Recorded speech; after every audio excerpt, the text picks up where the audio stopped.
What's happening, everybody? It's your boy LegaceyBeats, and we're back with part 2 of the Super73 RX 2-year review.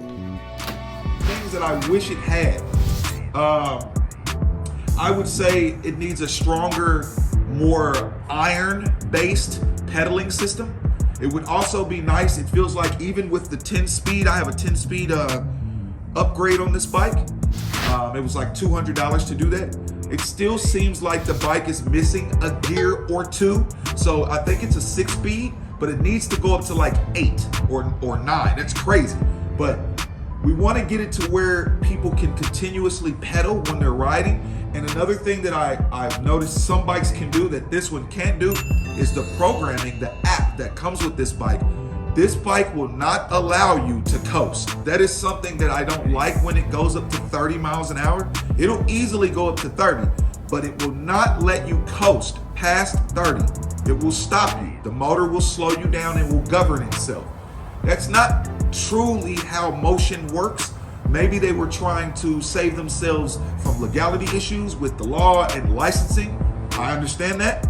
I wish there was some waivers that could be signed to speed this thing up, but only in a perfect world. Check out the specs on this baby. Riding at night was a breeze. I was cruising through the city and able to see cracks, crevices, and potholes as I was going.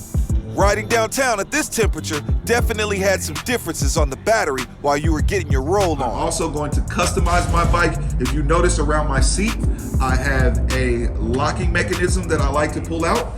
It is not the best, but for me, in quick going into a store and coming right out, it's okay for me, but I do not recommend under any circumstance that you leave an e-bike tied up to a pole for a long amount of time.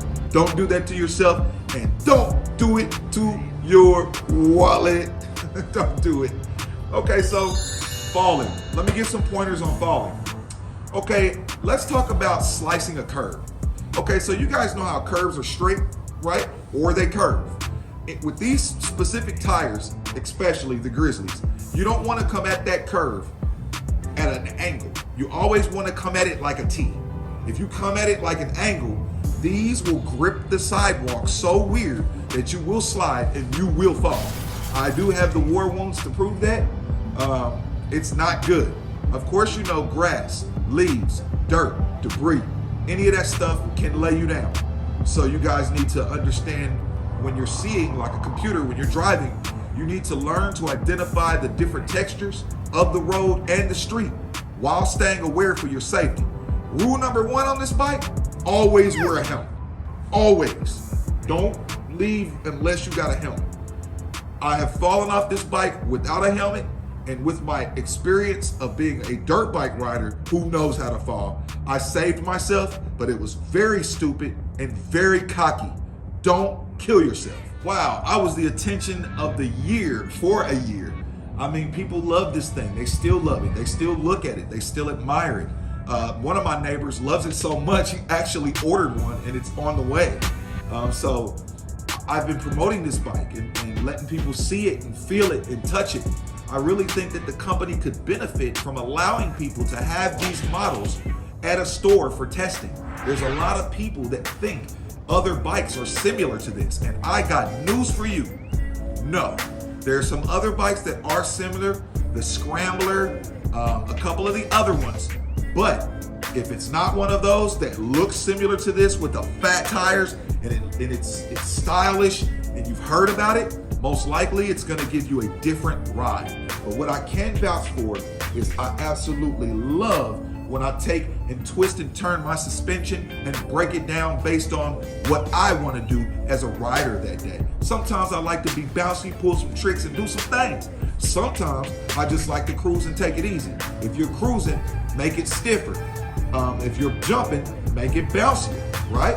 And I like being able to do that because if you know a dirt bike, you would have to take some time to adjust that. Another thing I like is the actual wear and tear on the bike. This is my second motor. I did have version 1, the V1 motor. This is the V2. I'm sure they have V3s and possibly V4s, but I want to let y'all know that the V2 motor is doing very well. When I first got the motor, this is for the company to know because they understood more than me about the bike. when I first got the motor, it made some weird sounds as I was going. Some yeah, wah, wah, wah, wah, wah, wah, wah, wah. Okay, those sounds was coming from a brand new motor in which I sent them video footage and they heard it and I told them that I didn't like it and they told me that it was a healthy motor. Well, what the company needs to do is notify people, give the time for the motor to break in. If you send in your old motor to get a new motor, give it time to break in. I don't know why the company is not saying that. Let's talk about customer care. Customer care, $3,500. How well does this company communicate? Well, let me tell you, in the middle of a pandemic, they were reaching out to me. They were talking to me. And I'm not just the only one. I'm sure there were thousands, if not a million of us out there wanting these bikes, wanting to talk about them, wanting to discuss everything we could, including buy pieces, parts, and use our warranties for pieces and parts that we broke. And so in order to tap some of these warranty issues in the bud, I sat and I thought about promotion for the company. And what I feel, in my opinion, is that when you are introducing a bike as a jumping dirt bike, that's what you're showing on your commercials. You have your tester jumping it and doing all this. 30 jumps off the back of your dock is not enough to break this bike. You need to throw this bike off the back of your dock and let it crash into the ground and almost break it. See what it takes to break your bike. You guys at Super73 do not know how to break your own bike. And that's why you got a weak crank system with aluminum arms that bends every time it hits the ground. Let's talk about this bike, the Super73 RX, pressure points when it receives damage. One place it receives damage is right here on the handlebars. As soon as it falls, boom, it's gonna hit at the handlebars, which is fine. The handlebars might be aluminum, but they're casted very well and they're very tough. However, the cranking system is not casted tough. When it hits the ground, the natural weight of the bike bends the cranking system, therefore initiating the warranty. Super73, you are doing yourself a disservice by not understanding the strength and the weaknesses of your bike. I won't go any further. I do love my bike and I do love their company. So good luck, guys. I hope you guys get that together, okay?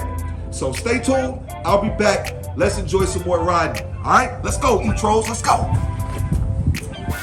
The independence that this bike can give you is similar to a scooter, but quieter. You can get from your house to where you're going, commuting in town and on the outskirts of town in a breeze.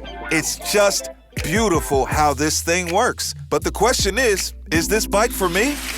All right, that was fun. Okay, so now I'm back. Let's figure out the whole summary of this bike. Is this bike for you? Well, I'm 6'1", right? When I stand up and I get near this bike, I'm 6'1". When I get on this bike, I'm flat-footed, but it's right up to the back of me. When I sit, I'm just doing a light squat.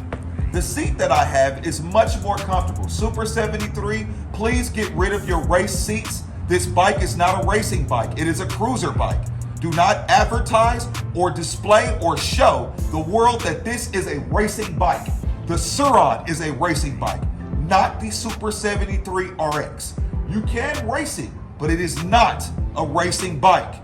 You be careful how you promote this thing. You're teaching people that they can jump and wheelie and ride like an animal on this bike. But guess what you're doing? You're initiating your warranties faster and quicker. You're causing yourself more issues by the way you promote this bike.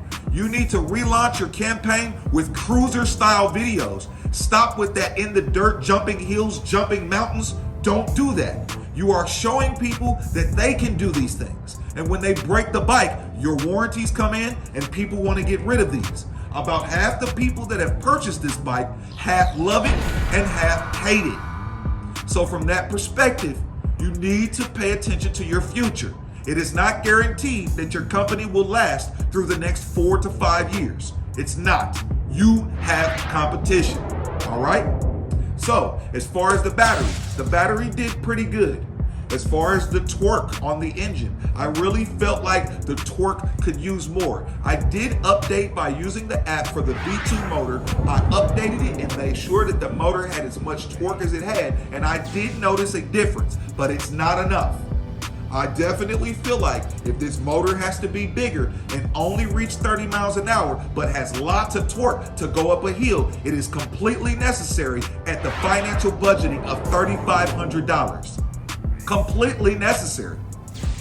I'm watching people drive up hills that I could never drive up hills on other bikes. Their bikes cost as much as mine. Mine cannot do that. If you're good at what you do and you want your company to survive, you will fight to do what the customers like the most.